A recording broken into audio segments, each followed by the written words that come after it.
So according to ESPN, the word on the grapevine is that the World Boxing Super Series super middleweight final between George Groves and Callum Smith will be on the 28th of September in Jeddah, Saudi Arabia.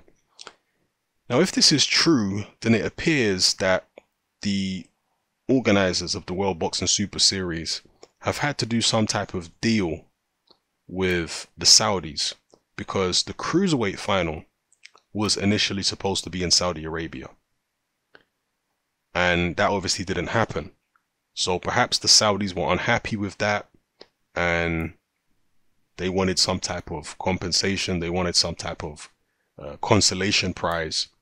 And so the World Boxing Super Series were perhaps, I'm speculating here, but maybe legally obligated to give them the super middleweight final instead, because that's the only way I can explain this. Saudi Arabia is not a country that is synonymous with big time boxing. Obviously they're trying to change that. They're trying to put on a big time boxing event here, but Groves and Smith would be huge in the UK. Everybody knows that. Everybody knows that it would sell on pay-per-view. It would pack out whatever arena. There would be a fantastic atmosphere. There'll be a fantastic build-up. It's counterintuitive that the fight is rumored to be in Saudi Arabia. Very strange. But as I say, the only way I can explain it is the Saudis have some type of legal say-so over the situation.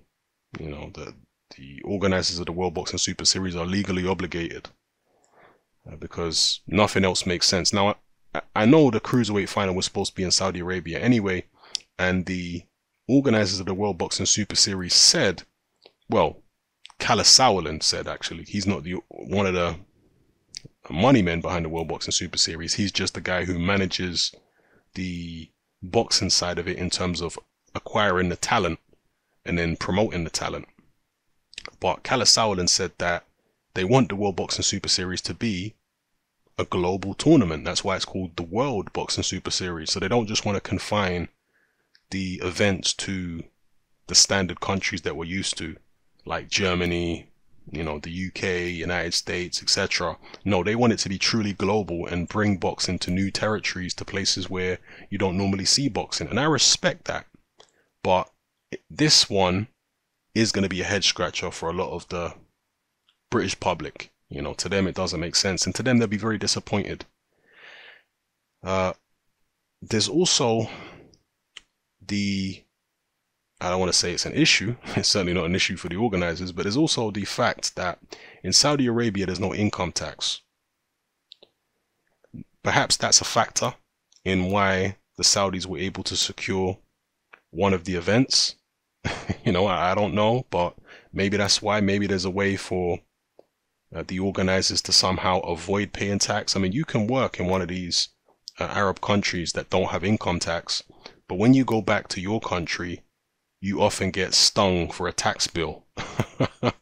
You think you're living out there and you're living the life and you're not paying tax, but then when you go back to England or whatever, you know, other country, now your government is saying, actually, you owe us all this tax because you were earning all this money out there. Yeah, that happens, unfortunately.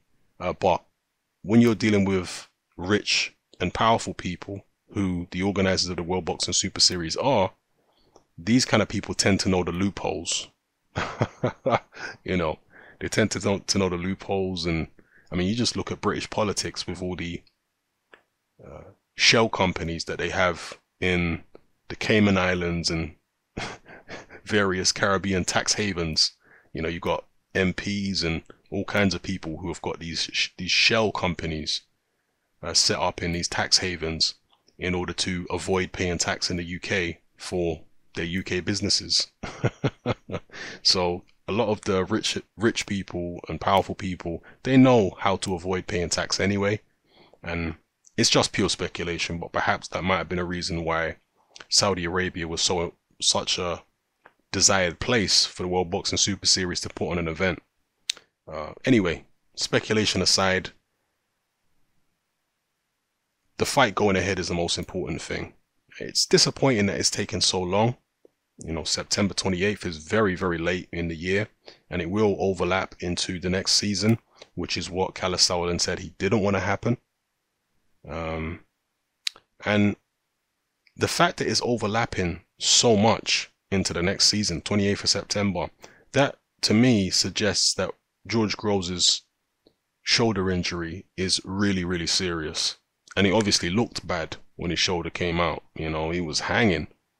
In fact, I didn't realize how bad it was at the time because I was just excited by the fight, and the last couple rounds were pretty entertaining.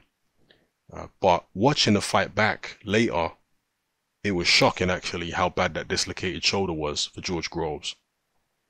So yeah, that's a worry, the fact that the rehabilitation has taken so long, because it shows the severity of it. I understand that Callum Smith has apparently also had some type of injury, but I can't imagine it's as severe as George Groves' injury. So yeah, we'll see here. It's an excellent fight. It's a fight I've definitely been looking forward to, and we'll see whether Callum Smith can take it. People will be wondering about the heat in Saudi Arabia. The heat won't affect either of them, I don't think, because it's going to be indoors. It's going to be in an extremely air-conditioned arena. They need to worry more about being too cold than too hot, because the air conditioning in the Middle East is crazy. Anyone who's ever been there will tell you that. If you ever go to, Dubai or any of them places there, Qatar, the air conditioning that they have in shopping malls and cinemas is ridiculously powerful, to the point where you'll be drawing for your coat. Even when it's like 50 degrees Celsius outside, when you're in the cinema, you're drawing for your coat because it's so flipping cold in there.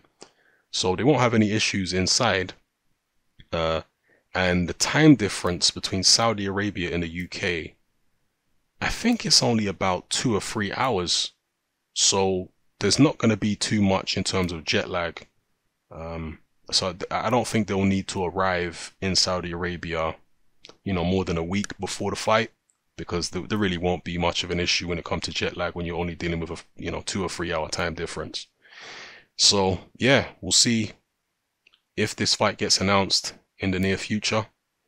Again, it's a head scratcher that it's in Saudi Arabia, but you have to imagine there's some type of legal or financial reason that this is happening like this. So let me know how you guys feel in the comment section below. It's happening. I'm out.